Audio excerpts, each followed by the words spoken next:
Voilà,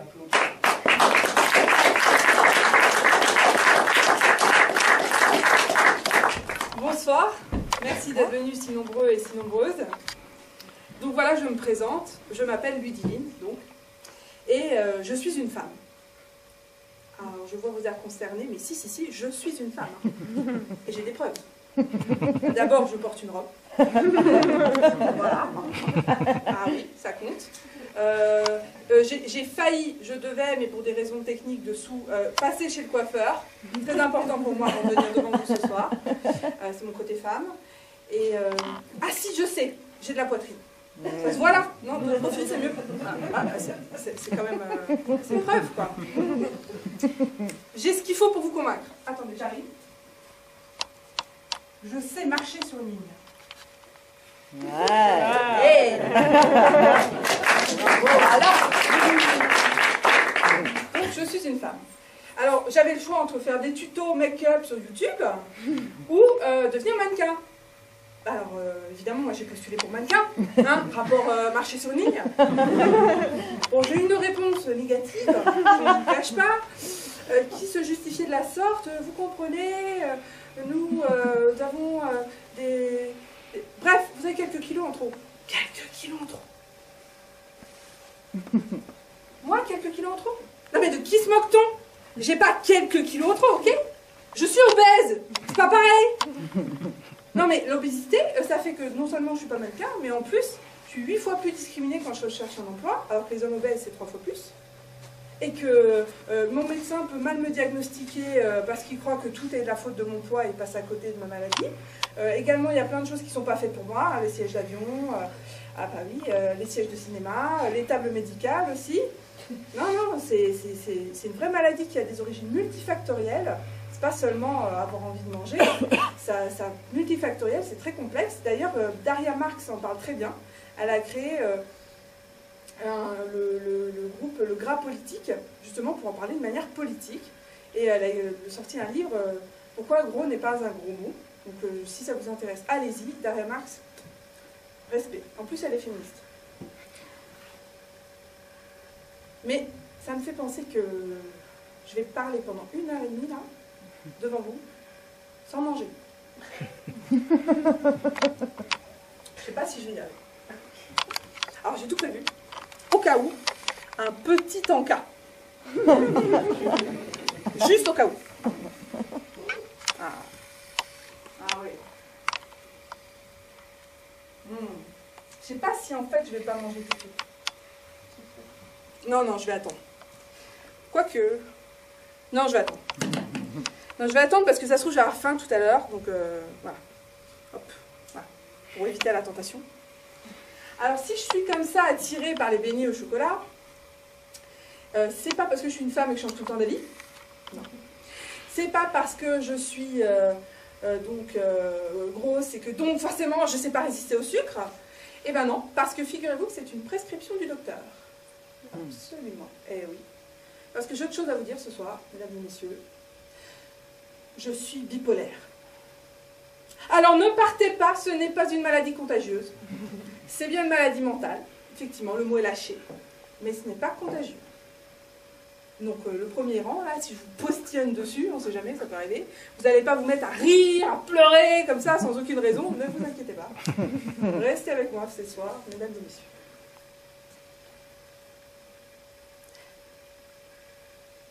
En fait, c'est un peu de ça dont je vais vous parler ce soir. C'est de comment, en vivant ma vie de femme, obèse, bipolaire, j'ai rencontré le féminisme. Et comment ça m'a permis de comprendre que tout ce que je traversais comme épreuve, mes échecs, les injustices, c'était pas un problème personnel. C'était pas moi le problème. C'est juste que je me trouvais au croisement de deux oppressions. Le sexisme. Donc le sexisme, c'est le système dans lequel les hommes, en tant que classe sociale, oppriment les femmes en tant que classe sociale. Et la psychophobie. Donc le rejet par les gens normaux, des gens qui sont classifiés comme anormaux au niveau psychiatrique. Et en fait, le féminisme m'a donné des outils pour m'en sortir. C'est-à-dire que d'être une victime, je suis devenue agissante. j'avais du pouvoir sur ça, et c'est ce qui me permet de prendre la parole ce soir devant vous aussi. Voilà ce dont je vais vous parler ce soir. Alors tout ça, évidemment, ça commence très tôt, hein, parce qu'être une jeune fille, etc., ça commence tout petite. Et moi, comme tout le monde, je cherchais dans la fiction un alter ego, une héroïne à laquelle m'identifier. Alors si vous voulez une héroïne obèse, bipolaire, j'ai pas trouvé. Non. C'est que, arrivé à l'âge adulte, je me suis rendu compte qu'un de mes héros d'adolescence remplissait au moins un des critères. Et ce héros, c'est Harry Potter. Et oui, c'est peut-être vous aussi votre héros, parce que ça a touché quand même pas mal de monde cette histoire. Hein. On a plusieurs millions de livres vendus. Voilà. Plusieurs millions de livres vendus à travers le monde.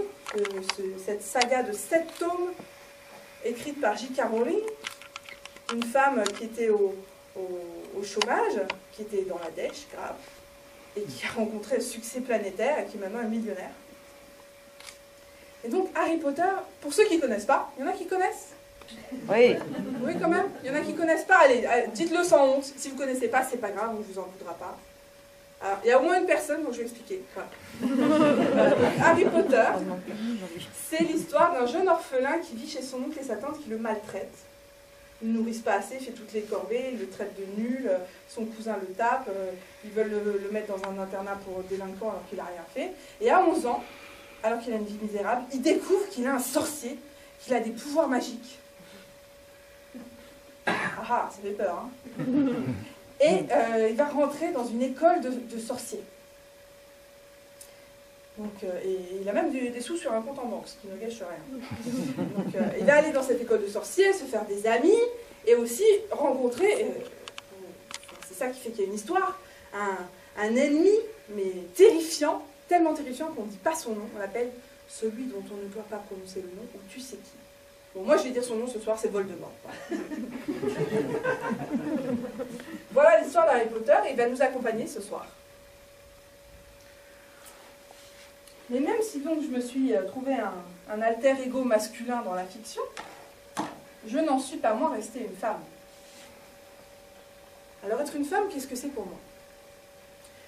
C'est pas seulement une identité féminine, une identité d'être une petite fille, quoi, dans un corps féminin.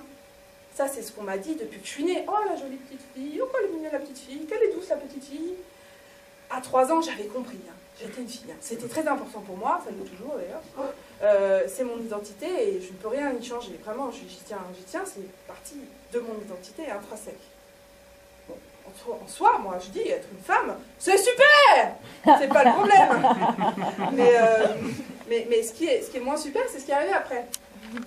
Et là, je m'en suis rendu compte, à 9 ans, en CM1,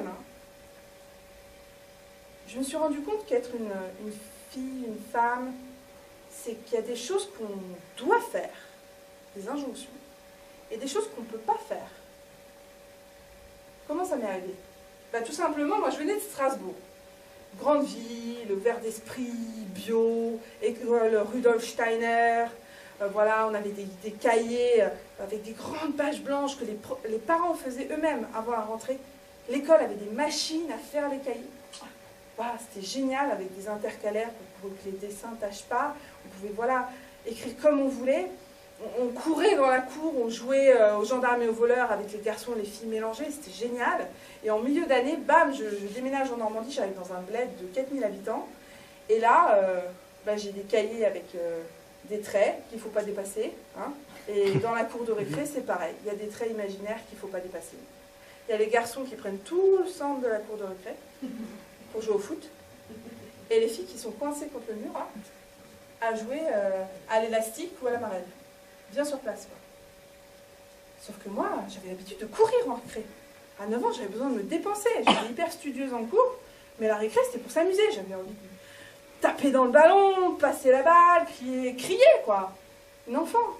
C'est normal. Alors j'y suis allée. Bah ouais. Ça se faisait dans mon école d'avant.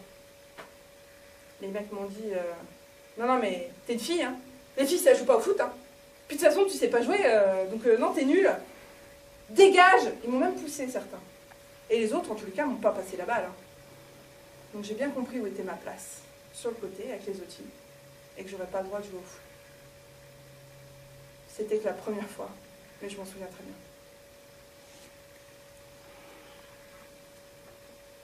Mais c'est rien tout ça, parce qu'arrive après la période bénie de l'adolescence. Mais oui, alors l'adolescence, qu'est-ce que c'est pour une jeune fille qui devient une jeune femme? Ben, le marqueur principal, c'est d'avoir ses règles. Bah oui, ses règles. Les douches, les ragnagnas, les anglais débarquent, hein, être indisposé, les menstruations. Bref, du sang qui coule entre les cuisses des jeunes filles. Et là, tout le monde fait berk. Et pourquoi berk? À la télé, dans les films, là, Tarantino, on voit du sang gicler comme ça dérange personne, personne fait berk.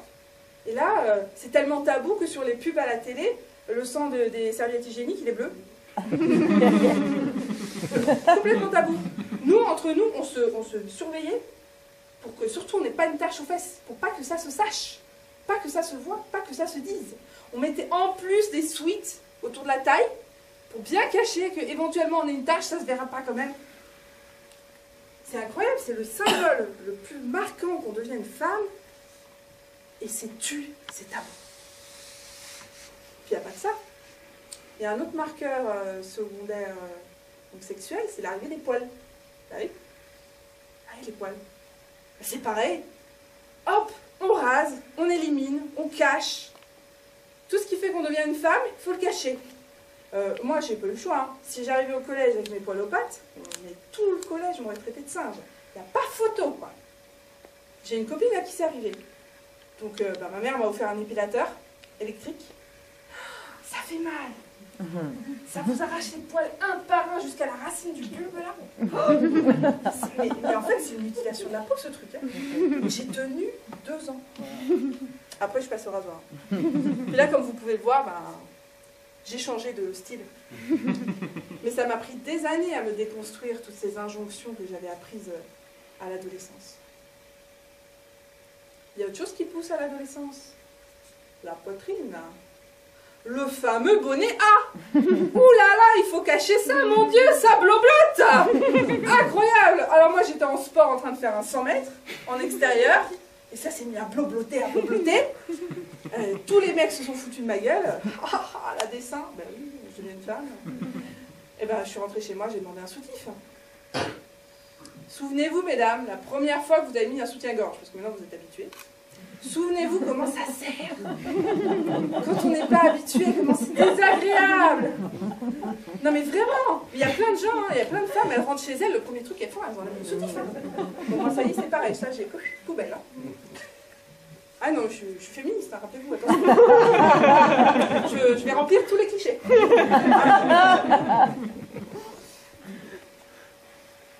Donc les seins qui poussent, qu'il faut harnacher, cacher, surtout qu'on ne voit pas les tétons, hein, pour ça qu'il y a des bonnets rembourrés là, qu'on ait toute la même forme de poitrine, pas de mettre de décolleté non plus, et puis ça va plus loin parce que ça va jusqu'aux manières de se déplacer et de s'asseoir. Donc quand on met une robe, une jupe, donc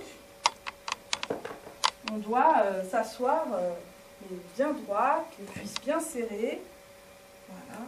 Toute gracieuse, bien sûr. Voilà. Et quand on marche, donc on marche un pied devant l'autre. Voilà. C'est pour ça que je voulais faire mannequin d'ailleurs.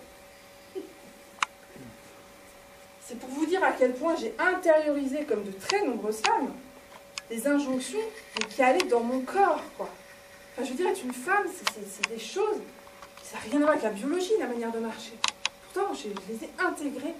C'est comme ça que je devais être. Sinon, je me faisais reprendre. Bon, en l'occurrence, par ma mère. Mais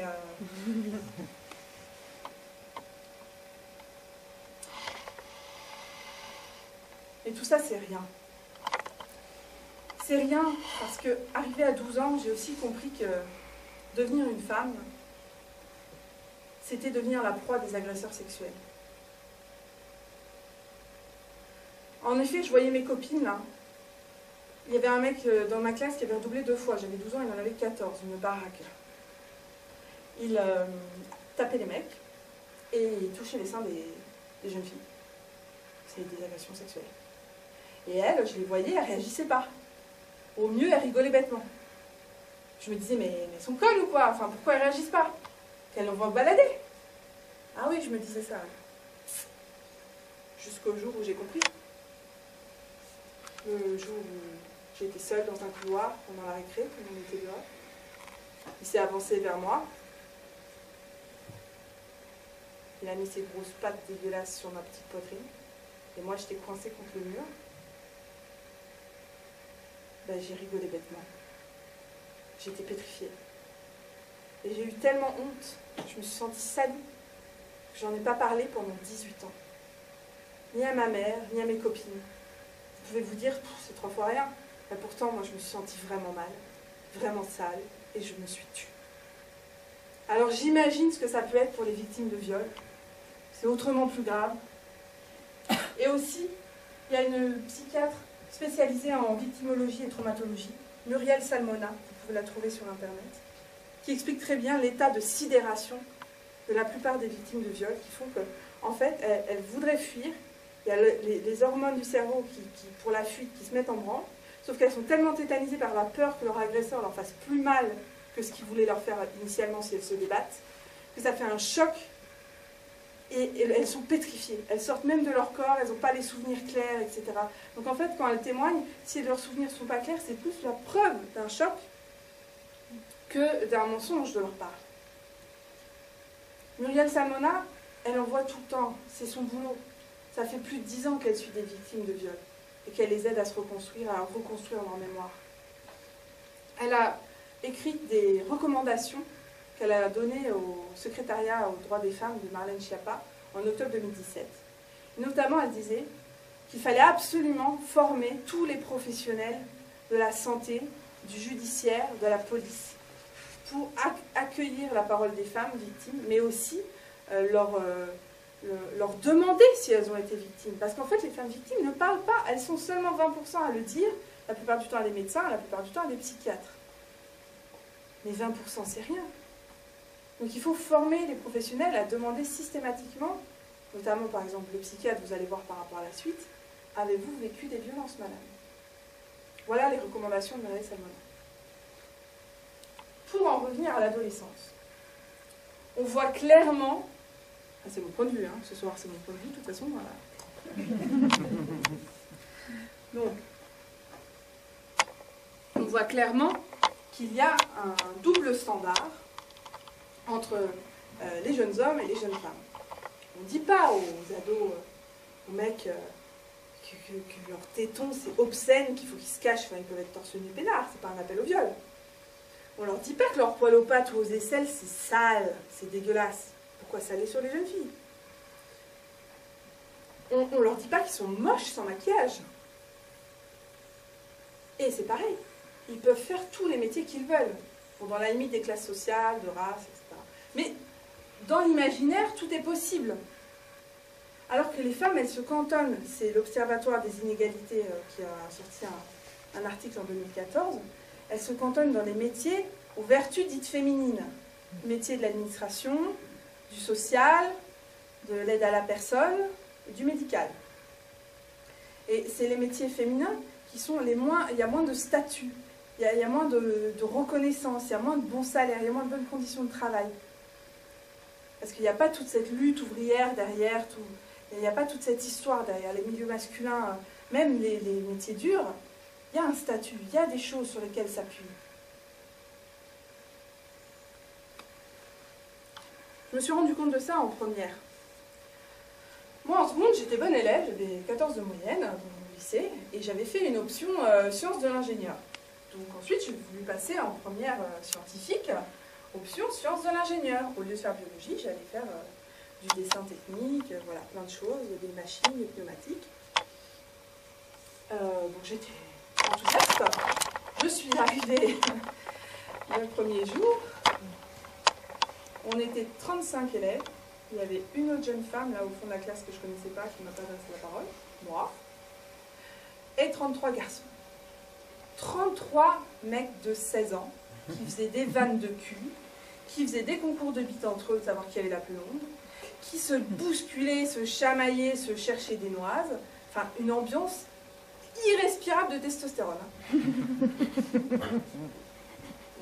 Non mais vraiment, moi j'avais un projet en allant en première scientifique sciences de l'ingénieur. Je voulais ensuite faire une prépa sciences de l'ingénieur, c'est les plus faciles pareil.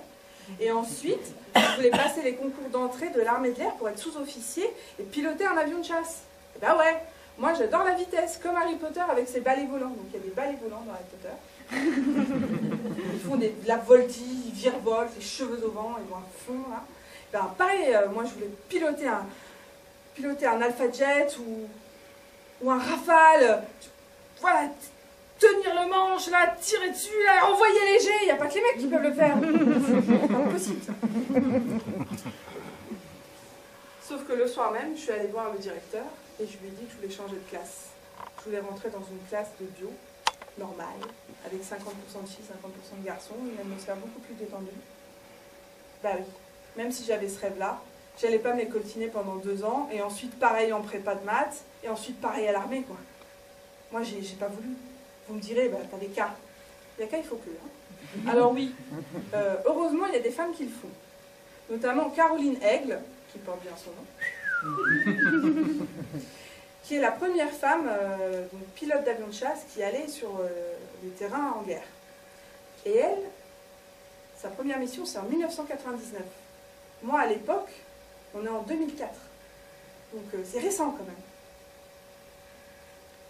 Et heureusement qu'il y a des femmes qui cassent le plafond de verre, qui se battent dans des milieux d'hommes pour ce qu'elles aiment, pour leur passion, pour aller devenir cosmonaute, pour devenir footballeuse, pour réussir.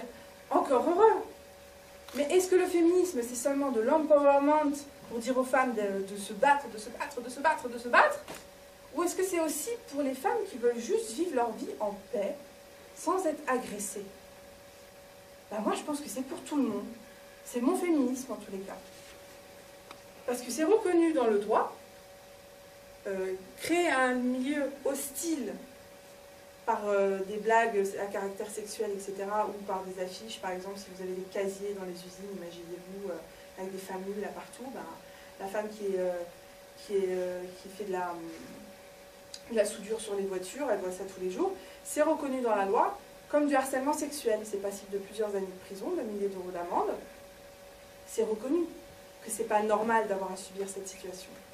Donc dans la société à laquelle j'aspire en tant que féministe, les femmes n'auraient pas à subir ça. Et c'est aussi pour ça qu'il y a plein de femmes qui ne choisissent pas le métier qu'elles veulent, en fait. Pour ne pas subir ce genre d'atmosphère hostile.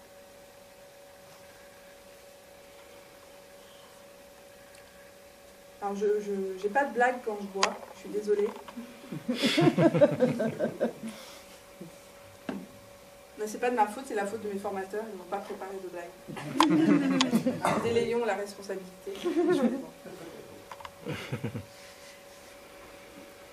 En parlant de féminisme, comment je suis devenue féministe? Ça s'est pas fait en un jour. Et en fait, j'ai beaucoup lu, j'ai regardé des vidéos sur internet, j'ai lu des livres sérieux, et j'ai parlé à des gens, et à des jantes aussi. Oui, je parle... moi, je fais l'orthographe inclusif à l'oral. Voilà. Il va falloir vous habituer. Donc, je suis allée rencontrer des féministes. Donc, la première que j'ai rencontrée, c'était une féministe essentialiste. Alors, elle s'appuie donc sur le mouvement psychanalyse et politique, qui était très puissant au sein du mouvement de libération des femmes en 1970. Et je vais vous la présenter. Alors nous estimons, reconnaissons les différences biologiques entre les hommes et les femmes, également les différences psychanalytiques entre les hommes et les femmes,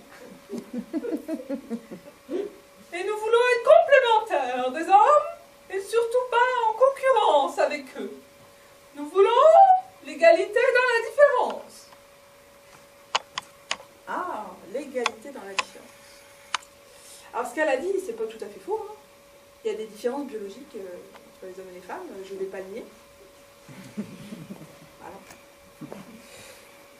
Après, ça peut vite la pente glissante, cette histoire-là. Hein. notamment, pour vous donner un exemple récent, 1er mars 2017, Janus Korwin-Mikke, non, Janusz Korwin-Mikke, il porte bien son nom, donc un Polonais qui est eurodéputé, a dit en pleine assemblée, comme ça, de députés européens, les femmes sont plus petites, plus faibles et moins intelligentes que les hommes, il est normal qu'elles soient moins bien payées. Et j'ai appris il y a 2 jours qu'il n'aura aucune sanction pour ces propos. Donc si c'est ça l'égalité dans la différence, je m'en passe très bien. Donc au revoir l'essentialisme. Mais il n'y a pas que l'essentialisme, heureusement. Il y a aussi le féminisme queer pro-sexe. Pro-sexe, pour le sexe, ça vend du rêve quand même. Donc je suis allée voir. Alors, elle s'inspire des travaux de Judith Butler, qui a écrit dans le très connu Troubles dans le genre. Alors vous voyez mes lapins, nous on est pour que les travailleuses et les travailleurs du sexe puissent s'organiser ensemble. Vous voyez, qu'on soit autonome, qu'on ne soit pas considérés comme des proxénètes quand on loue une chambre et tout. Enfin, c'est un empowerment des femmes. De toute façon, la prostitution, au moins voilà, dans ce monde, on s'en sort, quoi. C'est pareil pour la pornographie. Puis d'abord, on peut être un homme ou une femme, ou entre les deux, sur une échelle, entre les deux. Enfin, c'est à nous de nous définir, et puis ça peut changer d'un jour à l'autre. C'est à personne d'autre de nous définir. Donc on n'a que des identités de genre, on n'a pas des identités de sexe. Voilà. Eh bien, comment dire, je ne suis pas tout à fait d'accord. Effectivement, j'entends bien hein, le désir de réformer pour améliorer la sécurité des... Moi j'appelle ça des prostituées, sans vouloir être insultante, hein, mais je préfère ça que le travail du sexe. Parce que pour moi, c'est pas un travail, c'est une oppression. Quand on sait que 95% des personnes prostituées, c'est-à-dire des femmes la plupart du temps, hein, 95% sont tenues par des dettes, on a leurs papiers si ce sont des étrangères, on leur a menti, on les a forcées à prendre de la drogue, maintenant elles sont dépendantes. Enfin, dans tous les cas, il y a une dépendance qui fait qu'elles sont assujetties à des réseaux. Il n'y en a que 5% des personnes prostituées qui se disent le faire pour elles-mêmes, quoi. Donc est-ce que pour 5%, on va sacrifier les 95%? Puis la preuve que ça ne marche pas de vouloir, même si ça a l'air d'être une bonne idée comme ça, améliorer les conditions de vie des personnes prostituées, c'est l'Allemagne. L'Allemagne a légalisé la prostitution en 2002. Mais quelle catastrophe! C'est devenu le bordel de l'Europe. La population de personnes prostituées a doublé, donc les femmes, hein, elles sont passées de 200 000 à 400 000. Et normalement, l'idée, c'était qu'elles puissent cotiser au chômage et aussi qu'elles puissent tout simplement bénéficier de la médecine du travail. Vous savez combien sont inscrites pour bénéficier de tout ça? Sur 400 000. Dites un chiffre. 100 000. Qui dit mieux? 2000. 2000. Ben, je vais vous le dire. 300. Encore moins, c'est 44. Oh 44, c'est pas du foutage de gueule. Ouais. Alors, pour ce qui est de l'identité de sexe ou de genre, bah, comme je vous l'ai expliqué, pour moi, c'est faire fi de contraintes sociales énormes qui pèsent sur nous. Et en plus, si on peut être un coup une femme, un coup un homme, un coup gender fluide, un coup ni l'un ni l'autre, ce qu'on veut, et changer d'avis d'un jour à l'autre, comment on fait concrètement pour s'organiser en autonomie les femmes, pour s'auto-émanciper de la domination masculine? Ça empêche la lutte collective. Ça devient une performance individuelle. Voilà. C'est plus collectif, c'est individuel. Donc au revoir, queer pro-sexe. Mais c'est pas fini. J'ai rencontré une féministe intersectionnelle. Alors elle s'appuie entre autres hein, sur le travail du black féminisme de Bell Hooks,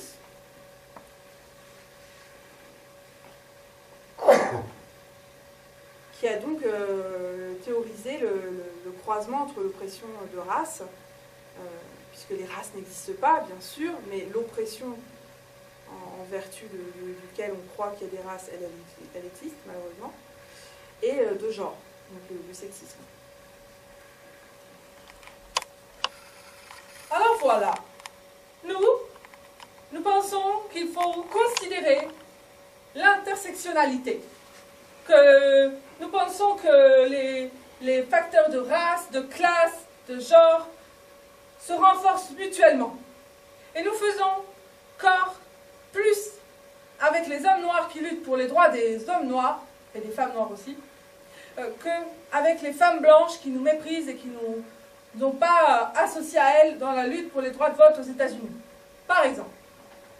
Ce qui fait que pour nous, il y a plusieurs féminismes, suivant tout simplement ce que nous pensons et d'où nous vivons et les oppressions que nous subissons. Ah, pas bête ce qu'elle dit. Moi, ça me parle. D'ailleurs, je suis en train de vous parler ce soir de bipolarité et de féminisme. Enfin, voilà, c'est un peu de l'intersectionnalité quelque part. Le problème, c'est que si on va par là, on a un féminisme noir, un féminisme islamique, un féminisme blanc, un féminisme athée, un féminisme protestant, un féminisme catholique. Ça divise la lutte à l'infini. Comment on fait collectif? Ça ne va toujours pas. Heureusement, ce n'était pas fini. Il y a les matérialistes. Matérialistes qui s'appuient entre autres sur les travaux de Nicole Claude Mathieu et Paola Tabé, donc sociologue et anthropologue. Nous appuyons sur des chiffres, sur des études sociologiques, sur la répartition des tâches ménagères, le nombre de femmes violées, le nombre de femmes tuées, le nombre de femmes battues. Nous voulons changer radicalement la société en nous appuyant sur la politique à partir de choses concrètes et matérielles de la situation des femmes.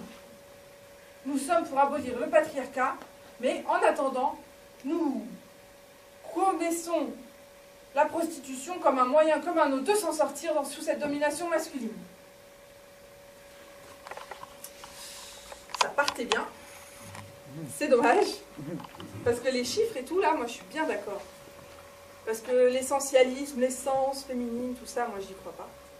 Par contre, les chiffres concrets de qui fait quoi au sein du couple et qui du coup va avoir une augmentation au boulot, ça me parle beaucoup plus. Par contre, la fin, là, par rapport à la prostitution, vous savez, je vous ai dit qu'il y a 5% de personnes prostituées qui disent qu'elles le font parce qu'elles ont envie. Là, je peux l'entendre. Parce que quand on est dans une oppression, des fois on a besoin de se raconter des histoires pour vivre ce qu'on vit, quoi, au jour le jour, et survivre. Mais ces femmes-là sont 60% à avoir vécu des violences sexuelles en étant mineures, des viols, quoi. Même dans King Kong Theory de Virginie Despentes, qui prône la prostitution comme un travail libre, voilà, et ben elle dit qu'elle a subi un viol quand elle avait 17 ans. Donc en fait, est-ce que la prostitution, ce ne serait pas exploiter la faiblesse, pas la faiblesse, mais la vulnérabilité des femmes qui en fait sont fragiles, pas parce que ce sont des femmes, mais parce qu'elles ont subi un viol, qu'elles ont subi la domination masculine. Donc on prend ces femmes qui sont fracassées au fond d'elles-mêmes et on les remet sur le marché pour subir encore et encore des viols tarifiés que pour moi la prostitution, puisque sinon elles ne diraient pas oui contre de l'argent. Donc c'est qu'en fait elles ne sont pas d'accord. Et les fracasser encore plus. Les victimes de viol sont 80% à avoir des stress post-traumatiques, des syndromes de stress post-traumatique. Donc 40% des victimes d'un attentat, par exemple. Donc ça ne va toujours pas, je continue à chercher une féministe. Et il y a encore les radicales.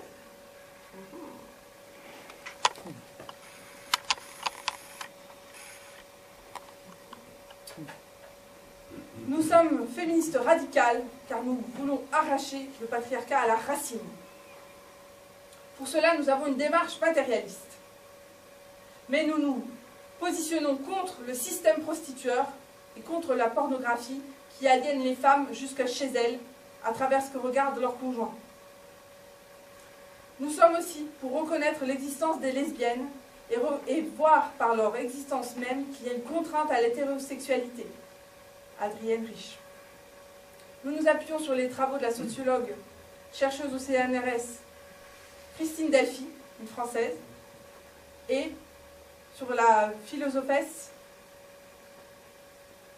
Andrea Dworkin, aux USA. Ah oui. Ah bah oui. Là, ça me parle. Donc, je vais être féministe radicale. Je suis féministe radicale, avec une démarche matérialiste et un soupçon d'intersectionnalité. Une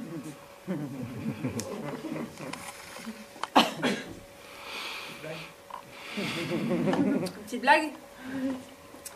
Vous savez pourquoi, parce qu'on n'est pas loin de Jarnac là, vous savez pourquoi Mitterrand il s'est enterré à Jarnac? Ouais. Vous savez ou pas? Non. Parce qu'il n'a pas trouvé de ville qui s'appelle Jean Cul.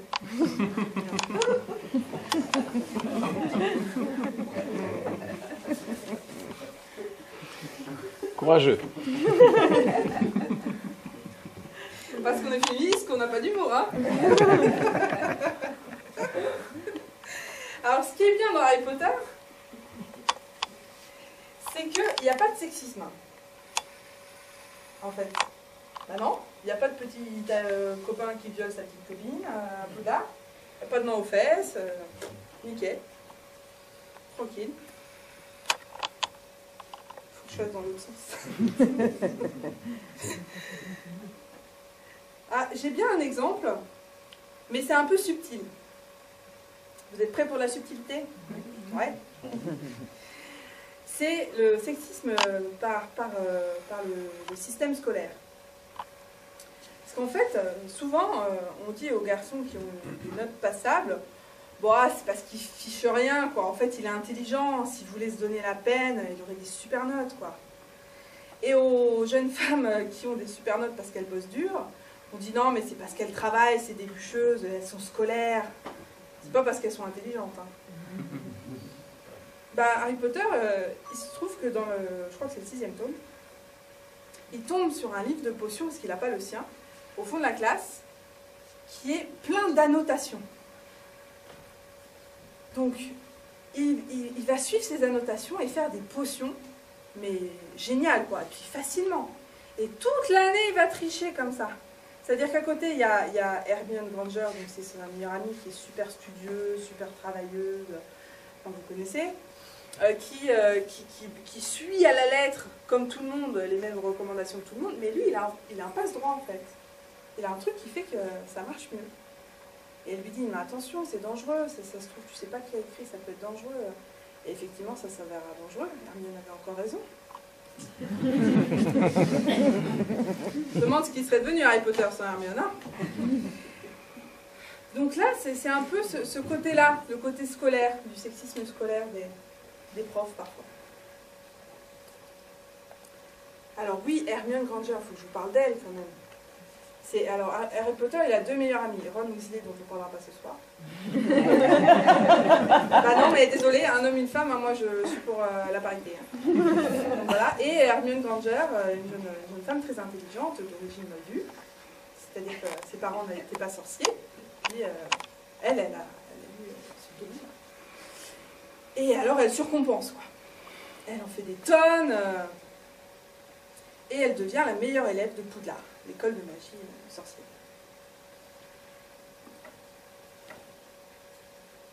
Et là, j'ai un trou. Donc, je vais aller voir mes notes. Vous pouvez répondre au texto de tout à l'heure.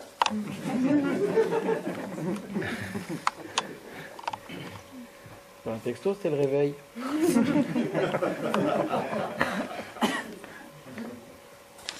Oui, Hermione Granger, donc elle est intelligente, travailleuse, c'est une bonne amie, elle soutient Harry. Courageuse, j'ai une preuve. Dès le tome 1, ils font des 400 coups ensemble, ils s'en sortent et elle lui dit il faudra faire attention la prochaine fois, hein, parce que là, on a failli se faire tuer, ou pire, se faire renvoyer. Donc pour elle, c'est pire se faire renvoyer. Vous voyez, le niveau de courage, quand même. Donc voilà. Et puis même, elle est altruiste. Elle s'occupe du sort des elfes de maison. Alors les elfes de maison, c'est des petites créatures magiques comme ça, qui ont une intelligence proche de l'humain, et qui ont des pouvoirs différents. Sauf qu'ils sont complètement ensorcelés par les sorciers, et sont réduits à servir soit une famille, soit l'école de Poudlard, par exemple. Et ils font toutes les tâches ménagères. C'est peut-être pour ça qu'il n'y a pas de sexisme. Il n'y a pas de problème de qui fait la vaisselle.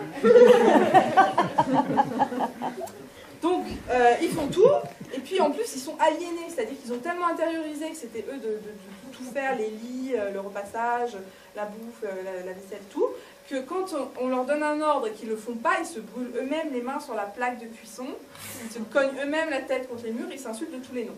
Ça ressemble aux femmes des années 50, mais aux bonnes des années 50, enfin je ne sais pas si c'est la même chose. Non, c'est pas pareil. En tous les cas, ça dit quelque chose de la société imaginée par J.K. Rowling. Et Hermione Granger, elle trouve ça horrible. Elle vient du monde des Moldus, il n'y a pas de créatures magiques comme ça complètement asservies. Elle essaye absolument de les faire avoir des jours de congé, une paye, enfin des choses basiques. Et elle n'y arrive pas, parce qu'ils sont tellement aliénés qu'ils ne veulent rien changer. Et aussi parce que les sorciers s'en fichent complètement. Alors qu'elle, non. Elle s'occupe des autres, elle est altruiste. Franchement, elle est géniale. Alors pourquoi je ne me suis pas identifiée à elle quand j'ai lu Harry Potter? C'est parce que Harry Potter, il a un truc qu'Hermione n'a pas. Et elle ne peut pas... il n'y a pas photo. J'ai un scoop, même pour ceux qui connaissent Harry Potter. Je vais vous dire un truc, vous ne l'avez jamais entendu nulle part. Harry Potter est bipolaire. Si, c'est vrai en plus. Non, mais moi j'ai l'œil, hein, en tant que bipolaire, déjà HP, hôpital psychiatrique, vous voyez, ça a donné une idée. Donc, non. Puis il y a plein de trucs. En 5e année, il se met dans des colères noires. Il pète des câbles, tous ses amis le fuient, il est imbuvable. Non, c'est vrai. Il dit que c'est pas lui qui a mis son nom pour faire la coupe des 4 maisons, mais moi je sais que c'est lui. Parce qu'il a fait une crise de mégalo, il s'est dit je m'en fous, j'ai pas l'âge légal, mais je suis trop fort, je vais y arriver, puis il a mis son nom, c'est sûr, comme les bipolaires. Carrément. Et puis l'histoire de Harry Potter, c'est quoi? C'est qu'en fait, ses parents étaient résistants contre un mage noir, un sorcier puissant, mais du côté du mal, qui voulait prendre le pouvoir sur les sorciers et les moldus. Et donc, ils résistaient, et bien ce sorcier-là, Voldemort, il les a tués. Il a essayé de tuer Harry. Alors là, il faut que je le fasse. Avada Kedavra Schlack Essoufflement. Le sort a ricoché sur Harry et a frappé Voldemort qui a disparu pendant 10 ans et qui malheureusement va réapparaître, Harry va se battre contre lui. Et en attendant, on sait plus tard, attention spoiler, qu'il a un fragment de l'âme de Voldemort dans le front. Et c'est ça qui fait qu'il entend des voix, il comprend le langage des serpents. Et puis il a aussi des visions, des cauchemars dans la nuit où il rêve qu'il est Voldemort, qu'il faut souffrir atrocement. Mais ça, c'est des trucs de bipolaire.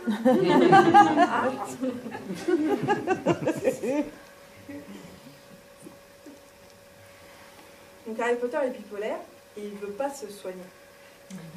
Il ne veut pas que ça se sache. Et ça, c'est le problème avec les gens bipolaires, c'est que souvent, quand ils sont en période maniaque, ils ne se rendent pas compte du danger. Alors, qu'est-ce que c'est la fameuse bipolarité dont on parle depuis tout à l'heure? Bon. La bipolarité, c'est une maladie mentale, reconnue parmi les 10 plus invalidantes par l'Organisation mondiale de la santé, qui est l'alternance de phases d'humeur maniaque, de phases d'humeur dépressive, entrecoupées de phases d'humeur dite normale et adaptée. Ça touche 1 à 2% de la population en France, c'est-à-dire de 600 000 à 1 200 000 personnes. Comme c'est une maladie très complexe, c'est dur d'être plus précis. C'est différent des psychoses telles que la schizophrénie qui touche 1% de la population, des TOC, troubles obsessionnels compulsifs, qui touchent 2 à 3% de la population, et des dépressions qui touchent 10 à 20% de la population en France. Je fais un large panel aussi de maladies mentales, pour vous situer un peu. Ça se déclare la plupart du temps entre 18 et 25 ans. Et je vais vous dire tout de suite ce qu'est une phase maniaque. Alors une phase maniaque, c'est quelqu'un qui a un ego surdimensionné, qui se lance dans 1001 projets qui n'aboutiront pas, qui dépense à tire-larigot, qui a une humeur qui peut être très colérique, irritable, ou bien alors c'est une humeur joviale, expansive, un humour déplacé, qui fait des grands gestes théâtraux. et qui peut avoir des besoins sexuels irrépressibles. Je vous vois faire la tête là, non mais je suis pas en train de faire une crise maniaque. Rassurez-vous, hein. Tout va bien. Hein. Non, je prends des cachets, tout va bien. Je vais vous en parler d'ailleurs, pas de problème. Et alors, en fait, ça peut réellement avoir des problèmes, poser problème à la personne bipolaire. Donc elle se croit pas malade, elle a à fond la forme, elle dort très peu, mais elle est en pleine forme. Mais en fait, ça peut lui poser des problèmes au boulot, par son humeur inadaptée, que ce soit agressive ou joviale. Ça peut lui poser des problèmes dans son couple s'il y a tromperie. Ça peut lui poser des problèmes si elle est chef d'entreprise ou même n'importe qui, si elle dépense des sommes astronomiques dans des projets ubuesques.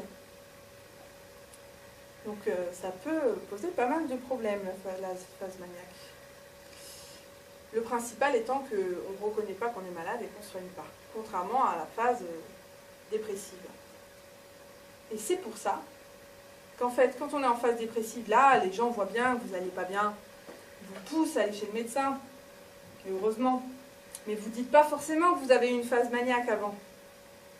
Et donc, vous n'êtes pas déclaré bipolaire, vous êtes déclaré dépressif, ce qui n'est pas du tout pareil, ce n'est pas les mêmes médicaments, ça ne se soigne pas pareil. Et donc, il faut en moyenne 8 ans pour être diagnostiqué bipolaire en France aujourd'hui. Bah, c'est long, 8 ans. Moi, c'était 4. 4, c'est déjà long. Surtout qu'une fois qu'on m'a déclaré, on m'a dit que j'étais bipolaire, j'étais pas sortie de l'auberge pour autant. J'ai oublié de vous dire, c'est important, qu'avec toutes les maladies mentales là, dont je vous ai parlé, 53% des Français ont quelqu'un dans leur entourage qui souffre d'une maladie mentale. Donc ça concerne une personne sur 2 au moins, ne serait-ce qu'en étant un proche. Alors les phases maniaques, comment ça s'est fait pour moi? C'était pas d'être sur scène et de baragouiner. C'est pas ça une phase maniaque. Ça dure déjà au moins 5 jours d'affilée. Moi, c'est quand j'étais à Toulouse. Je suis venue m'installer là, alors que j'avais aucune racine ni rien. Chercher du boulot, puis en attendant de trouver du boulot, je suis allée en boîte. Je suis allée en boîte de nuit, je rentre à 5h du mat, je prends ma douche, je vais me coucher, sauf que non, le téléphone sonne. Et j'avais postulé pour être poissonnière dans les Halles. Et ils me disent, oui, on commence à 6h, vous venez tout de suite. Hop, ni une ni deux, j'y vais. Je bosse de 6h à 13h sans faire de pause, sans manger. Et je fais ça pendant 15 jours d'affilée, sans jour de pause. Je mange à peine 2 repas par jour, je fonds. Hein. Alors là, j'ai porté des caisses de glace, des pelletées de glace pour mettre dans les caisses d'abord. Ensuite les poissons, ensuite mettre les poissons. Ensuite j'étais dans mes bottes avec... il faisait froid, il y avait des courants d'air, les bottes elles étaient pleines d'eau glaciale, les mains dans la glace, les mains dans le poisson, sans gants, arracher les entrailles. Enfin, c'était éprouvant comme job. Hein. Et je mangeais très peu, je dormais très peu, j'étais en pleine forme. Je voyais pas le problème. J'ai vu le problème, c'est quand ils m'ont tellement sous-payé au noir que je suis partie. Et j'ai rien trouvé de mieux que de croiser un mec qui vendait des marrons chauds, un gars du voyage, qui m'a dit « Oui, je vais à Béziers. » Ah bah oui, je suis montée dans son camion, je suis allée à Béziers. Super. Donc il m'est arrivé des bricoles là-bas, mais c'est une autre histoire. Et pour vous dire qu'à la même période, j'ai claqué 2000 € que j'avais pas. Heureusement que ma mère m'a dépannée, enfin, m'a sauvé la mise, quoi, parce que sinon je serais fichée à la Banque de France aujourd'hui. Ça, une phase maniaque. Pour ce qui est de la phase bipolaire, alors, la phase bipolaire, n'importe quoi, la phase dépressive. Alors, c'est une humeur triste, plus de goût à rien, plus envie de rien, ni manger, ni voir ses proches, ni de désir sexuel, de l'angoisse, de l'anxiété, dévalorisation, culpabilité, et ça peut être donc des hallucinations auditives et visuelles, bah, pareil pour la phase maniaque, hein, je ne l'ai pas dit, mais c'est pareil, ça peut être ça. Et également, malheureusement, parfois, des envies de suicide. Donc, la dépression, le risque le plus grave, c'est le suicide. Hein. Alors comment ça s'est passé pour moi? En fait, quand j'ai commencé, donc je suis tombée malade à 18 ans, ça s'est déclaré à 18 ans. Du coup, j'ai raté, j'étais bonne élève jusque-là, hein, puis après j'ai raté toutes mes études supérieures, quoi. Pour moi, c'était couplé à de fortes angoisses. Donc avant mes mes partiels, je commençais à plus aller en cours, ensuite je voyais plus mes amis, ensuite je répondais plus au téléphone, ensuite je sortais plus de mon lit, ensuite j'avais plus à manger chez moi, je sortais quand même pas acheter à manger parce que pour sortir acheter à manger, il aurait fallu me laver les cheveux et que c'était un trop gros effort. Bref, bonne ambiance ce soir à mon lit d'art. Voilà. Mais comme je disais, l'avantage de la dépression, c'est qu'on essaye de se soigner. Donc ma première dépression, c'était à la Toussaint en 2006. J'étais rentrée chez ma mère pour les vacances et elle m'a emmenée chez un médecin généraliste. Il a fait quoi? Dépression, plaque, antidépresseur, rentrez chez vous, prenez les cachets. Pas de suivi, rien. Je lis la notice. Risque accru de suicide dans les premiers temps. Ça m'a fait rire jaune quand même. Hein, sauf qu'en fait, c'est vrai, ça donne plus la pêche, mais ça n'enlève pas les idées suicidaires au début. Donc il y a un risque accru. Et en fait, il vaut mieux être au courant, notamment l'entourage, pour faire attention à la personne.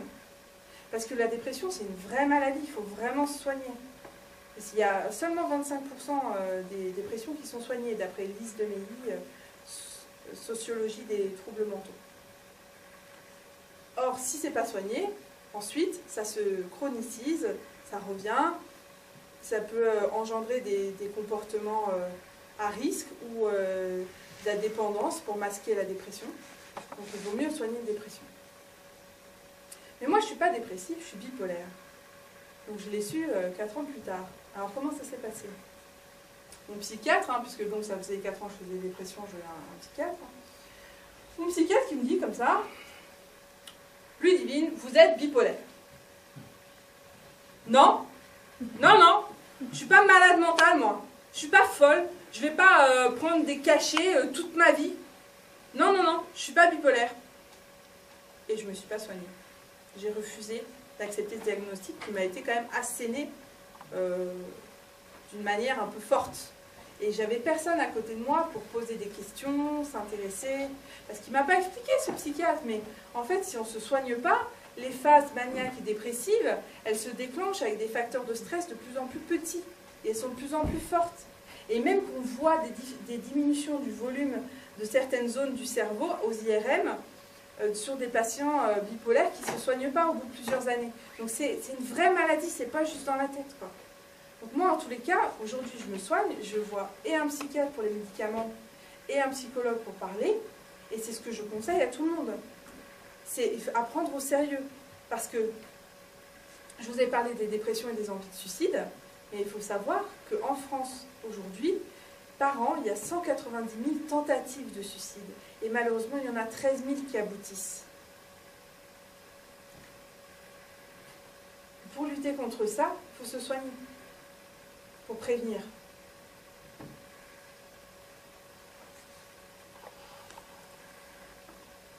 Ça mériterait une bonne blague.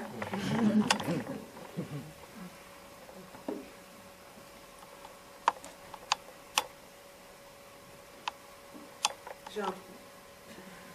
C'est mon côté femme. J'ai une petite tête.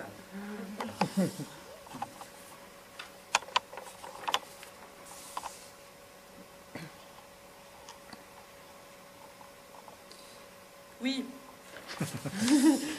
c'est ma mère.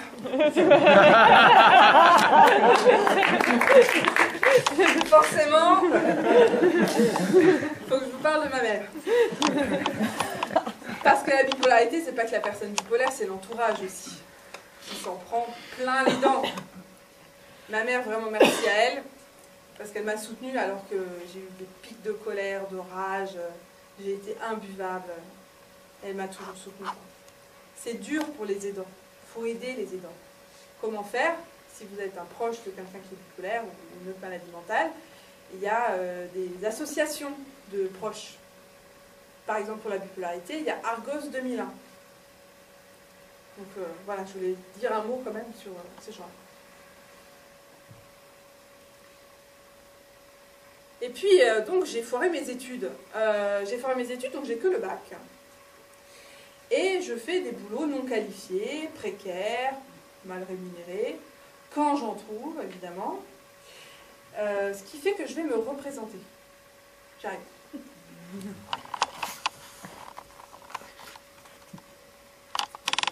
Bonsoir. Bonsoir.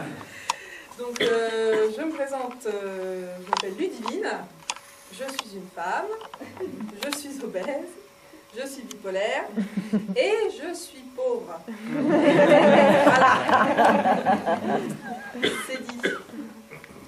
Il y a des pauvres dans la salle? Oh là! Ah, c'est prolo ici, hein? Il y a moins de 3 pauvres. Et vous êtes bipolaire? Non, vous n'êtes pas bipolaire, vous êtes sûr? Après tout ce que j'ai dit? Non?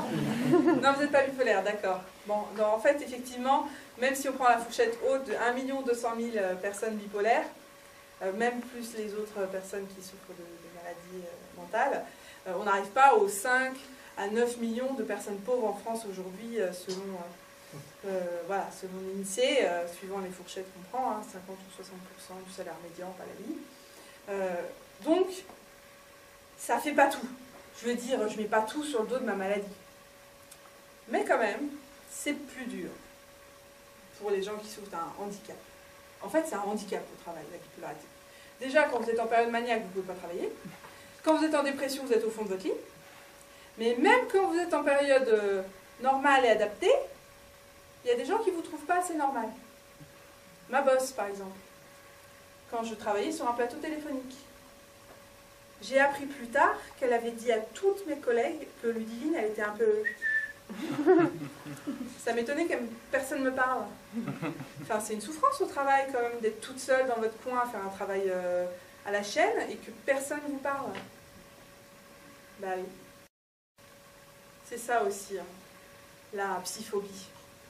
C'est rejeter, voilà, les anormaux, les marginalisés. Donc, ça peut être le cas des docteurs qui définissent la norme, mais ça peut être le cas de tout un chacun aussi. On peut faire ça, nous, dans notre vie.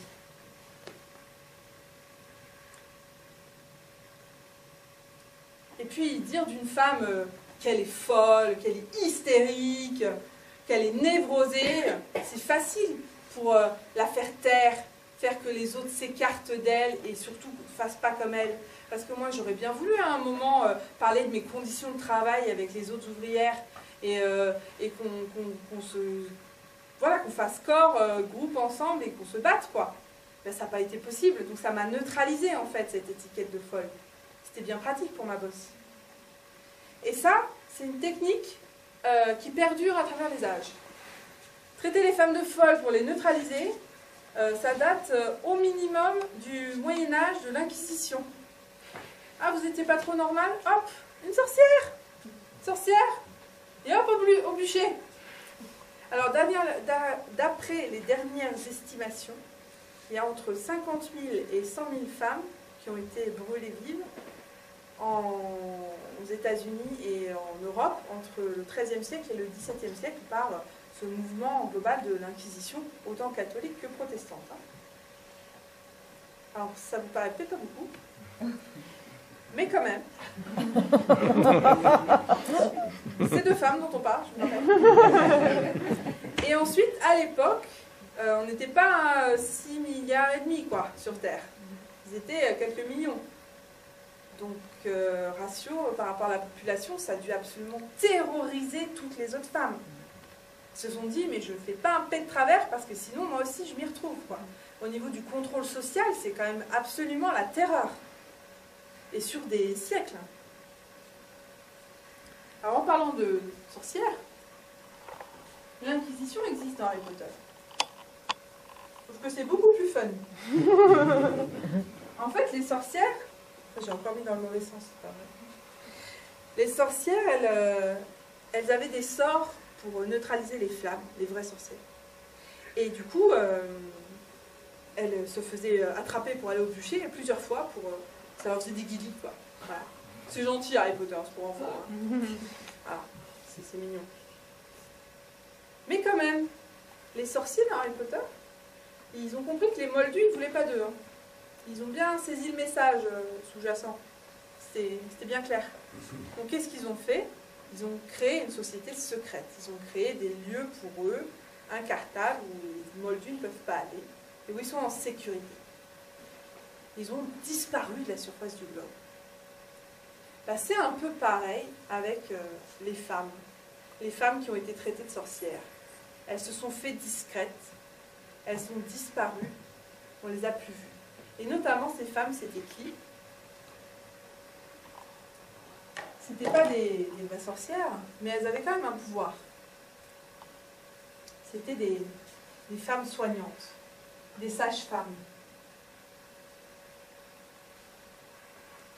des bonnes femmes, on appelait ça à l'époque. Parce qu'en fait, au Moyen-Âge, il y avait les médecins qui faisaient les 4 humeurs d'Hippocrate, là, donc en gros, ils vous saignaient, voilà, ça guérissait vachement bien. Et il y avait les bonnes femmes dans les campagnes, donc les médecins pour les riches, hein, et dans les campagnes, les bonnes femmes qui faisaient par tâtonnement, par recherche, erreur, ça marche pas, on arrête, on essaie autre chose, voilà.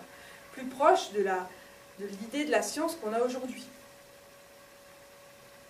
Donc, non seulement ils ont brûlé des femmes, mais ils ont aussi tué un savoir populaire, et ils ont aussi privé les campagnes de médecins, puisqu'ils n'avaient pas le droit aux médecins des villes. Ils avaient que les bonnes femmes, et là, plus de bonnes femmes. Parce que quel était l'état d'esprit de l'époque, avec la culture catholique majoritaire, mais protestante c'était pareil, c'est que si vous aviez une maladie, c'est parce que Dieu vous faisait expier vos péchés, et qu'il fallait mieux expier vos péchés de votre vivant que d'aller en enfer ensuite. Donc surtout, ne vous soignez pas. Donc ça, c'était réservé aux pauvres. Hein. Et donc les femmes sont... En fait, c'est pas les femmes pour le coup, c'est les hommes qui ont volé la place de médecin aux femmes. Ils ont pris la mainmise. Ils ont construit à partir du XVIIIe siècle, je vais boire un coup, ça ira bien. Ils ont construit des écoles de médecine réservées aux hommes.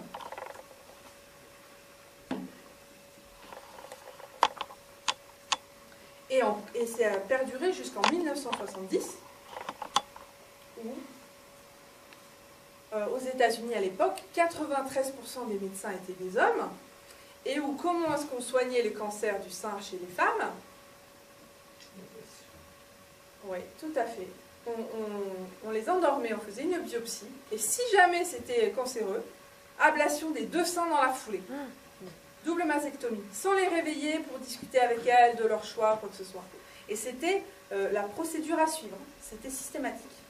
Donc les femmes des années 70, pendant le mouvement de libération des femmes, elles se sont posé la question de pourquoi elles n'avaient aucun contrôle comme ça sur leur propre corps, pourquoi elles étaient si démunies par la médecine aux mains des hommes. Et elles sont allées voir et chercher l'histoire des sorcières. Ça, je l'ai trouvé dans un livre traduit en français qu'en 2015, alors que c'est sorti en 1973 aux USA. Ça s'appelle « Sorcières, sages-femmes et infirmières ». Je vous recommande. Mais la médecine, c'est aussi la psychiatrie. Et la psychiatrie, ça aussi, c'était domaine réservé des hommes. Et les patients, c'était beaucoup des patientes. Ouais. Puis c'était bien pratique, parce qu'avec cette idée-là de l'hystérie qui a traversé les siècles, l'hystérie dont on sait aujourd'hui, l'hystérie qui vient de l'utérus, hein, donc que les femmes, hein, c'est bien pratique. Qu'on sait maintenant que c'est une maladie qui n'existe pas, mais en fait était qualifiée d'hystérique toute réaction d'une femme qui, à un moment, pétait les plombs. Sauf que j'ai envie de vous dire, vu comment elles vivaient à l'époque les femmes, c'était obligatoire qu'elles pètent les plombs. Je vous parle là de 1800 à 1900, hein, l'époque du Code Napoléon, tout ça. Elles étaient traitées comme des mineurs, enfin, elles portaient des corsets, elles n'avaient pas le droit de choisir où elles vivaient, elles n'avaient pas le droit sur leur argent, elles étaient violées, tapées par leur mari. Enfin, c'était insupportable. Il y avait un moment où il y en a une qui criait, quoi. Et hop là, à l'asile. Ou alors, elle lisait hystérie, elle faisait du cheval, hystérie, elle faisait un truc que son mari ne trouvait pas correct, hystérie, hop, à l'asile, et le mari se trouvait une autre femme plus soumise. D'autant plus qu'entre 1816 et 1884, ça fait un bail quand même, le divorce était interdit. Donc c'était bien pratique pour se débarrasser d'une femme. Donc la psychiatrie aux mains des hommes.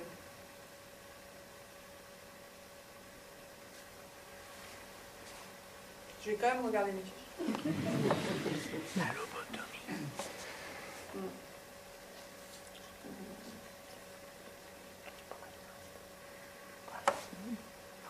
Ouais, non, je suis... Alors il y a une autre théorie que cette hystérie-là. Il y a une théorie féministe. Cette théorie, c'est celle que je viens de vous dire à peu de choses près. C'est qu'en fait, les conditions de vie des femmes faisaient qu'elles avaient une souffrance psychique. Ce qui n'est pas pareil que d'avoir une maladie mentale. Qu'elles souffraient tellement qu'elles avaient, à un moment donné, une maladie psychique. Et encore aujourd'hui, dans ce monde où pour moi l'égalité n'est pas là, elles ont plus à être dépressives. En fait, les hommes sont 5 à 10% de la population. Les hommes font une dépression pathologique dans leur vie. Et les femmes, c'est 10 à 20% de la population des femmes qui font une dépression pathologique une fois dans leur vie. 2 fois plus. Et en fait, est-ce que ce ne serait pas le cas à cause de leurs conditions de vie de femmes dans un monde dominé par les hommes?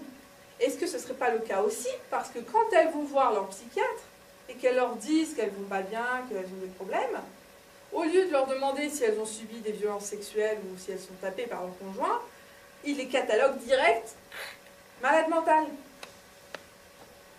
Ça, c'est la théorie développée par Louise Guyon, entre autres, une Canadienne qui a écrit en 1880, donc avec 2 autres autrices, le livre « On va te faire soigner, t'es malade ». Donc, elle dit très bien qu'il y a une violence de l'institution médicale et également une violence de l'institution judiciaire, puisqu'en fait on retirait encore à l'époque, et ça se fait toujours aujourd'hui en Amérique du Sud, les enfants aux femmes malades mentales. On décrétait malade mentale. Et elles vont même plus loin, ces féministes. Elles disent qu'il n'y a pas de maladie mentale, que l'étiquette malade mentale en soi est une violence. Qu'il y a juste des gens différents, des femmes qui ont un comportement différent pour s'adapter à la vie qu'elles mènent. Elles développent, voilà, elles entendent des voix ou quoi. En fait, c'est juste une stratégie d'adaptation. Et c'est pas qu'il faudrait les soigner, c'est qu'il faudrait les accepter dans leurs différences. Ça, c'est aussi le courant de l'antipsychiatrie qui a débuté en 1970 en Occident et aussi donc en Amérique du Sud. Alors, je ne suis pas tout à fait d'accord avec ça, parce que moi, de mon vécu, les maladies mentales, elles existent et il faut se soigner. Mais je comprends que certaines personnes aient pensé ça quand on voit ce que ça a pu être et ce que parfois c'est encore la psychiatrie. Mais je voulais vous donner toutes les infos pour que vous puissiez vous faire votre propre avis. En effet, la psychiatrie, on pense aux asiles de fous, quoi. On pense aux contentions, à lobotomie, on pense au gavage de médoc où on n'est plus soi-même, on pense à tout ça. Alors, l'asile de fous, j'ai testé. J'ai testé. Je vais vous faire le guide du routard de l'asile de fous. Alors, il y a 2 versions. Il y a la version, donc la version clinique et la version hôpital psychiatrique. Alors, la version clinique, vous arrivez, vous allez vous enregistrer à la réception avec un psychiatre et il vous demande comment vous allez. Ensuite, quelqu'un du corps soignant va vous montrer en haut d'un magnifique manoir avec un superbe escalier en bois votre chambre qui est plein sud, qui est blanche, immaculée, parfaite et individuelle, et à laquelle vous aurez accès dans la journée ainsi que la nuit. Bon, vaut mieux la nuit, mais dans la journée aussi, c'est important. Ensuite, vous descendez au salon télé avec des canapés, des fauteuils, le salon tarot avec une table et des chaises, le salon, enfin bref, plein de salons. Ensuite, vous allez vous promener dans le grand parc à l'extérieur, comme vous voulez, toute la journée dans le parc. Et puis vous revenez le soir et on vous sert un délicieux repas, équilibré. J'ai même commencé à mincir. J'ai très vite pu sortir. Dans la journée, j'allais me balader. Oui, les gens en asile, des fois, sortent. Attention. Et donc, j'ai pu aller sortir, etc. Ça s'est très bien passé. J'y suis allée, en fait, parce que moi, j'avais envie d'y aller. Je sentais cet état fébrile, là, de l'hypomaniaque, parce que moi, je suis bipolaire de type 2. Donc, en fait, je suis hypomaniaque. C'est des phases maniaques, mais pas très fortes, mais quand même maniaques. On se comprend. Et donc, j'étais bien, quoi. Ça m'a fait du bien. Je suis partie quand j'ai eu envie de partir. C'était top. Maintenant, allons voir le guide du routard pour les hôpitaux psychiatriques. Alors, vous rentrez à l'hôpital psychiatrique, vous arrivez devant un bâtiment horrible des années 70, avec des murs jaunes pisse. Vous arrivez devant deux salles avec des tables et des chaises uniquement, et dans un coin une télé. Et en face de ces deux salles, une grande baie vitrée, avec derrière des soignants. On ne vous fait pas visiter la petite cour pour les fumeurs, c'est pas la peine. On ne vous montre pas votre chambre, mais quand vous y allez, c'est une chambre double. Il y a deux personnes, enfin, vous et quelqu'un d'autre. Et surtout, quand on vous réveille le lendemain à 7 h du matin, qu'on vous oblige à prendre une douche, c'est dur quand on est déprimé, je vous dis bien. Ensuite, vous ne pouvez plus remonter dans votre chambre. Sauf que vous êtes gavé de médicaments, vous n'avez qu'une envie, c'est de dormir. Et du coup, vous faites quoi? Le canapé. Il n'y a pas de canapé. Les chaises. Oui, donc les chaises, à côté les unes des autres. Et on s'allonge dessus. Il y en a qui prenaient la table. On était tous groggy. Et puis la bouffe. On en parle de la bouffe à l'hôpital ou quoi? J'ai même commencé à grossir là-bas, personne s'en est inquiété. Non mais c'est vrai, il y a un moment c'est un signe que j'allais pas bien quoi. Bon, pour eux c'est passé comme une lettre à la poste. Donc moi si je devais mettre des points au guide du routard, ça serait vite fait bien fait. Sauf que ça me fait chier. Parce que là je viens de casser le service public. Or, je suis pour un service public de qualité, pour que tous et toutes on ait accès aux soins avec de la qualité, avec ce que j'ai eu aussi de l'art-thérapie, du sport, plein d'animations quand j'étais en clinique. L'autre, on se faisait tellement chier qu'on jouait au poker et ils nous ont enlevé le poker. Quoi. Donc il y a un moment, est-ce qu'on veut vraiment une médecine comme ça à deux vitesses?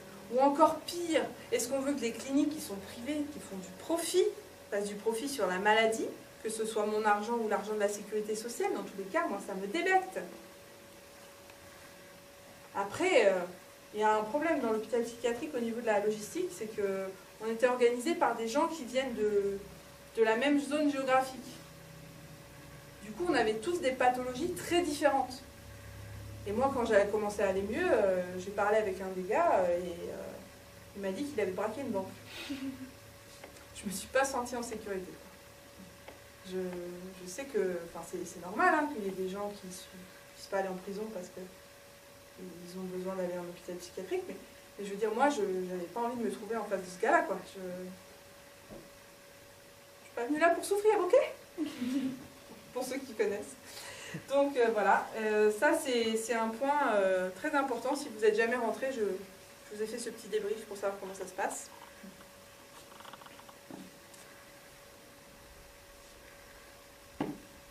Mais maintenant, on va arrêter de rigoler. Ouais, parce qu'on se marrait bien. C'est fun comme sujet. Mais maintenant, c'est fini. Je vous ai parlé de la lobotomie.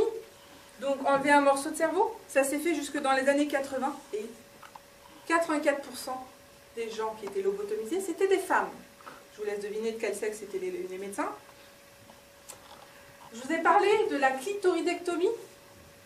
Ouais, il n'y a pas qu'en Afrique qu'on fait ça. Hein. Chez nous aussi. Une femme qui est clitoridienne plutôt que vaginale, ah bah non, c'est pas normal. On va la faire devenir normale. Donc on lui coupe son clitoris. Hop là. Une femme qui est hystérique, bah oui, c'est à cause de son utérus. On lui enlève l'utérus. Non mais il y a un moment.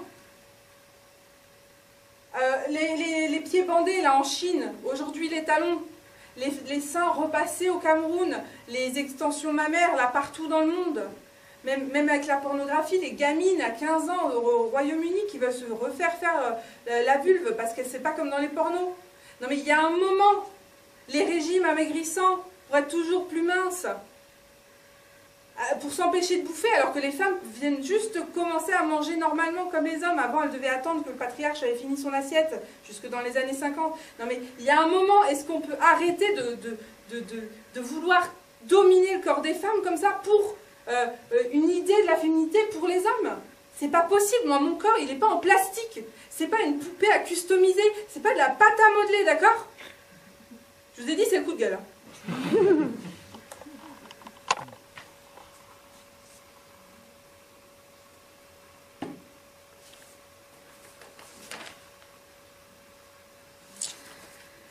On va continuer dans la bonne ambiance.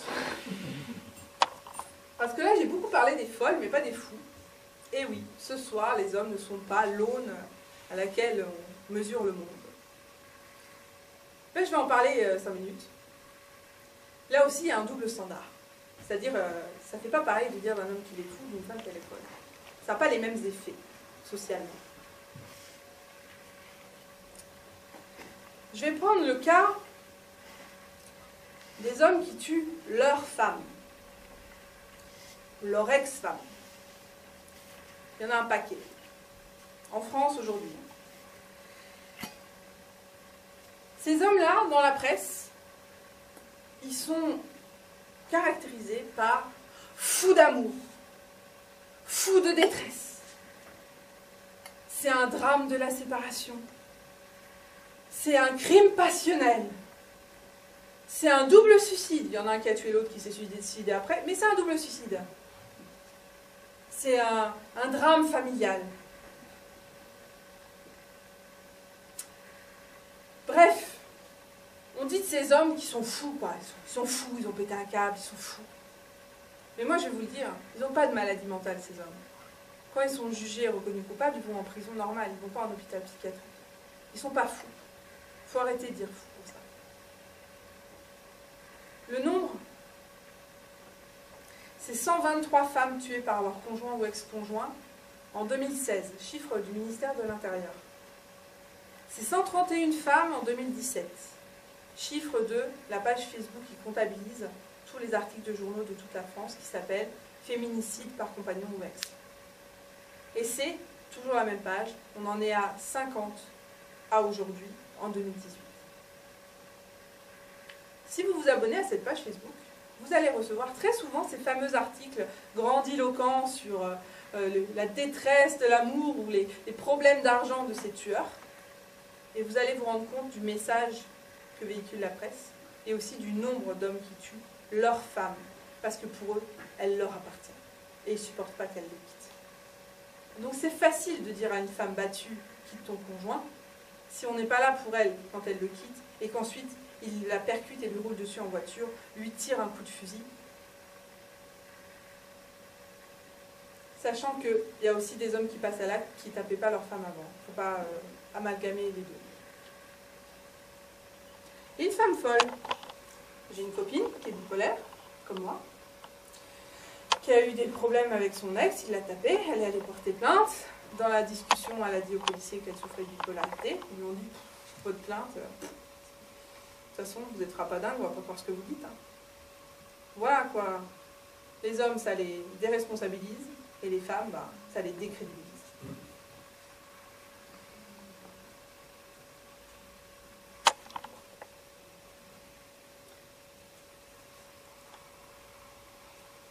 Je vais quand même regarder mes notes.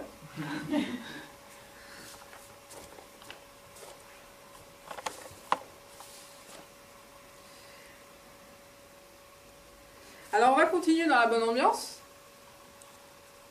Parce qu'effectivement, là je vous parlais d'un livre qui m'a foutu une claque, comme on dit. J'ai appris des trucs et des trucs que j'étais bien contente de ne pas savoir avant, donc bienvenue, ça va vous faire pareil. Ça s'appelle « Un silence de morte, la violence masculine occultée ». C'est de la sociologue Patricia Romito, une italienne. Et ça va être réédité là sous peu. J'ai appris dans ce livre qu'entre 1850 et 1900, il y avait deux tendances en France, deux façons de voir l'inceste. Parce que oui, nous allons parler d'inceste. Il y avait le courant de Tardieu, un médecin, qui avait fait une étude sur 10 ans et qui avait vu que 12 000 hommes condamnés pour viol, sur 12 000, il y en avait 9 000, c'était viol sur fillette. Et le courant de Brouardel, un autre médecin, qui lui disait, en toute assurance, que 60 à 80% des fillettes qui disaient être victimes d'inceste mentaient, car elles étaient hystériques, ou alors leur mère était hystérique, ou bien elles avaient des hallucinations génitales, ou bien elles avaient le désir de sadique, enfin, c'est pas sadique, mais le désir malsain de vouloir être victime. Bref, elles mentaient, quoi. Donc les deux existaient. Il y a même une petite fille qui ne voulait pas arrêter de se taire en disant que son père l'avait violée. Bon, bah, ça a été simple, hein. À l'asile. Puis l'asile, à l'époque, on n'en sortait pas. C'était pas un lieu où on soignait. C'était un lieu pour mettre les fous à part. Il y avait 5% des gens qui sortaient de l'asile. Tous les autres, ils y étaient à vie. Donc aujourd'hui, c'est plus comme ça, mais quand même, quelqu'un qui est interné n'a aucun droit. Peut être privé de téléphone, peut être en contention. Donc si vous avez un proche qui est interné, pour son bien, on l'entend, faites quand même très attention à dans quelles conditions il est, quoi. Inquiétez-vous de lui. Parce que même les soignants peuvent abuser de leur pouvoir. Il y a eu le cas de jeunes filles autistes qui ont été violées par un infirmier. Donc faites attention aux gens autour de vous qui sont internés. Donc Brouardel et Tardieu. Eh bien, il y a quelqu'un d'autre dans ces années-là. C'est Freud. Eh oui, Sigmund Freud. Donc pour ceux qui ne connaissent pas, on ne sait jamais. Sigmund Freud, c'est le père de la psychanalyse. C'est quelqu'un qui a développé toutes des théories sur l'inconscient, etc., dont je vais très relativement parler, et qui est très reconnu et vénéré encore aujourd'hui, même s'il y a des gens qui essayent de le déboulonner. Donc Sigmund Freud, il a travaillé avec Charcot en France, donc il était au courant de ces deux courants de pensée, enfin deux façons de voir les choses. Lui, il écoutait ses patientes sur le divan, elles se confiaient, des fois la mémoire traumatique, ça leur revenait qu'elles avaient subi un viol étant enfant, elle leur disait, et lui, en les écoutant, il a développé une théorie qu'il a présentée en 1896 au Congrès des psychiatres de Vienne, une théorie qui disait que la souffrance psychique provenait d'un abus sexuel dans l'enfance. Ah bah, il y a eu un blanc. Il y a eu un froid glacial dans la salle. Et ensuite, il l'écrit dans une lettre, « Le vide se fait autour de moi. » Tous ses collègues le lâchent. Alors là, on est face à un cas de figure. Soit on fait comme Freud, soit on se bat. C'est-à-dire que Freud, il savait qu'il avait raison. Il faisait ça parce qu'il avait écouté ses patientes. Il avait une démarche scientifique. Il arrive dans une société qui nie l'inceste. Soit il pouvait se battre, bon peut-être qu'il n'aurait pas tout changé à lui tout seul, mais au moins il aurait été dans se battre pour la vérité. Soit, ce qu'il a fait, il a retourné sa veste pour la gloire et le succès qu'il a eu, et il a inventé des concepts qui permettent de justifier l'inceste, de le nier et de permettre aux pédocriminels de s'en tirer dans les tribunaux et dans l'opinion publique. Il a inventé le mythe de sa théorie là, sur l'Oedipe, comme quoi les petites filles veulent coucher avec leur père, les petits garçons veulent coucher avec leur mère, que les petites filles sont aguicheuses, sexuellement actives, enfin, et que aussi quand une femme adulte se souvient qu'elle a été abusée enfant, c'est un fantasme en fait. Elle ment. Et ça a réellement été utilisé dans les tribunaux, et ça l'est encore parfois aujourd'hui. C'est une arme pour les pédocriminels. Et je vais vous dire les chiffres. C'est une petite fille sur 6 et un petit garçon sur 10 qui est abusé sexuellement dans son enfance. Que ce soit par son père, son beau-père, son frère, son grand-père ou un ami de la famille. Et souvent, c'est plusieurs fois. Et après, on a quoi devant la justice? Des affaires Outreau. Je vous ai dit qu'il y aurait une bonne ambiance ce soir. Mais sans rire, je pense que vraiment, on est un peu tous dans le cas de Freud. C'est-à-dire, soit on ferme les yeux, parce que c'est tellement horrible qu'on n'a pas envie de voir, soit on affronte cette réalité et on essaye de faire quelque chose, au moins d'être attentif et attentive, au moins de croire les victimes quand elles nous disent qu'elles ont subi un viol, pas leur dire « mais non, tu mens », par réflexe.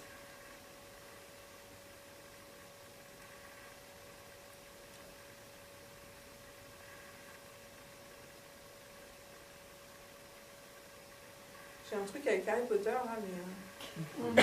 excusez-moi, ça me fait de l'émotion aussi. Donc, oui. c'est dur de voir le mal en face, et le mal dans les deux acceptions du sens, malheureusement. Et heureusement, il y a la fiction. Il y a les livres pour enfants, la jeunesse. Il y a Harry Potter. Mais Harry Potter lui-même, il se bat contre le mal.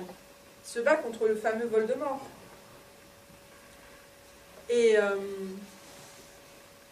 en fait, il se bat à chaque tome, depuis ses 11 ans. Tous les ans, il se retrouve en tête à tête avec Voldemort, qui est un mage puissant, âgé, lui c'est un gamin, et il le combat.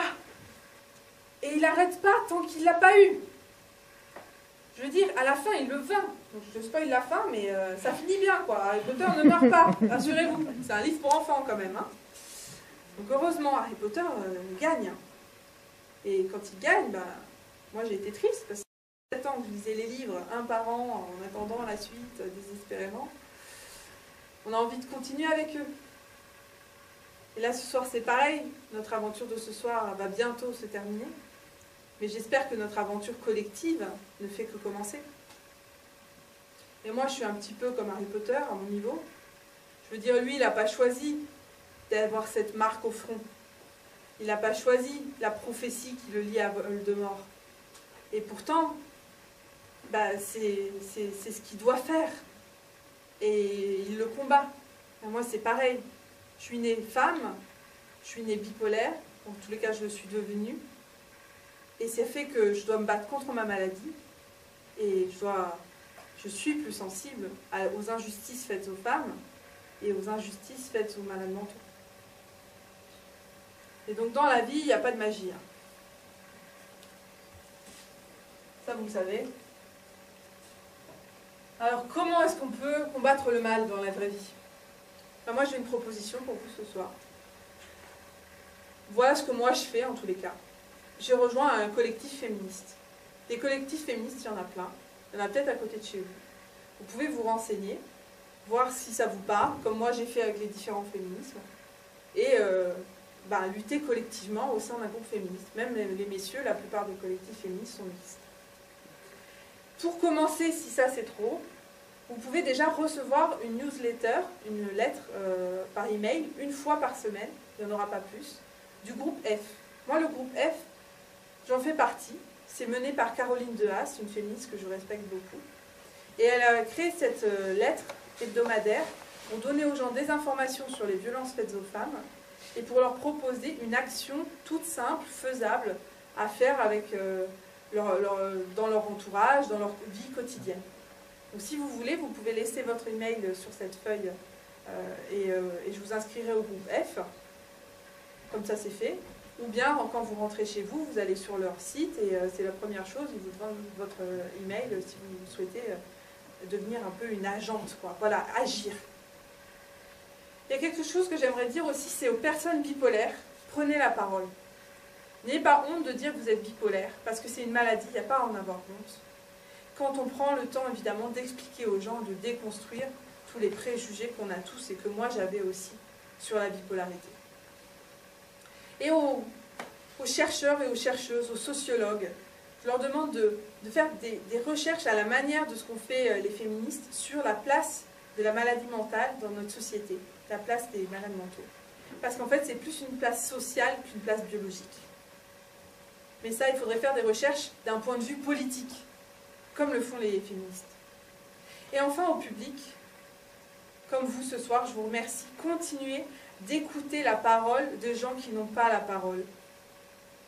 Et si vous voulez vous renseigner sur les maladies psychiques, il y a le très bon site psycom.org qui vous donnera plein d'infos.